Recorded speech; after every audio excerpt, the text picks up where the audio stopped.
Welcome.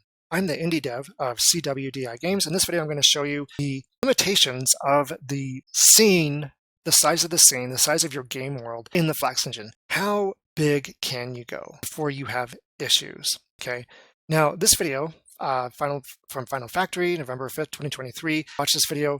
He follows Flax engine documentation for downloading this Flax engine source code, changing some settings, and recompiling the engine so it uses large world's 64-bit precision for world coordinates. You have to actually do the steps, go through what he does in this video, compile the engine on your computer after you change some settings so it will use 64-bit world precision coordinates. If you just download the Flax engine and install it from the website, you're going to have the 32-bit world precision coordinates. Once you have 64-bit precision set up, it uses the double data type for world coordinates. It no longer uses the float data type, which is why it doesn't have spacing issues. Like if you're way out in the boonies in the game world, if you have 64-bit world precision, it's not going to stutter. So I downloaded his source code, and I'm just using the regular 32-bit world precision coordinate system Flax engine that everybody downloads. I haven't changed it, haven't recompiled it. It's not the 64-bit world precision. Okay, so I'm going to go ahead and play this, and 10,000 units, okay, no stuttering.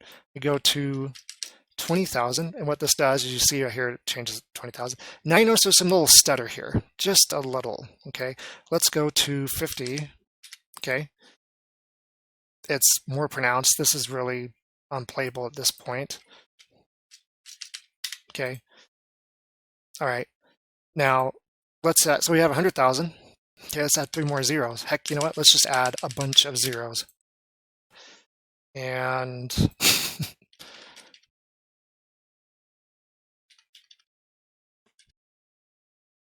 okay. All right. There we go. Okay, we totally screwed it up now. Completely unplayable. Watch this. The position's still the same. So I'm using just the regular version of the Flax engine that has a 32-bit world coordinate system. It's not using double data type, it's using float. So why did it all of a sudden clear this up when I checked this box? Well, it changed the physics origin in the world to be closer to the camera. And that's why the jittering stopped. So come to that checkbox, okay, right here. Large world enabled equals object checked. So when the box is checked, large world enabled equals true. However, this version of the engine does not use the 64-bit world precision. It's stuck on 32-bit. But even though we're just using the regular version of the engine, it's not using the 64-bit world coordinate system, we can still update the origin.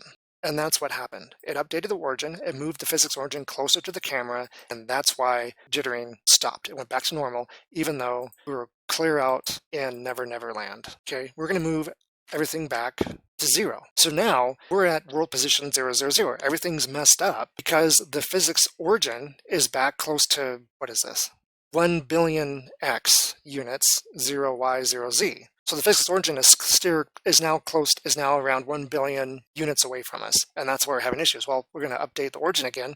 The physics origin is now 0, 0, 0, and everything's fine. With the regular version of the Flax engine we all download, you can change the physics origin.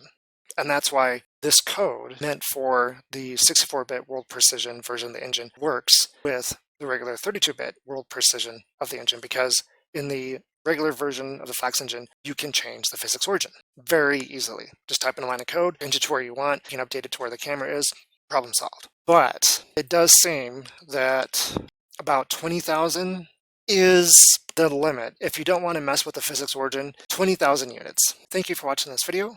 Make games, play games, and have fun.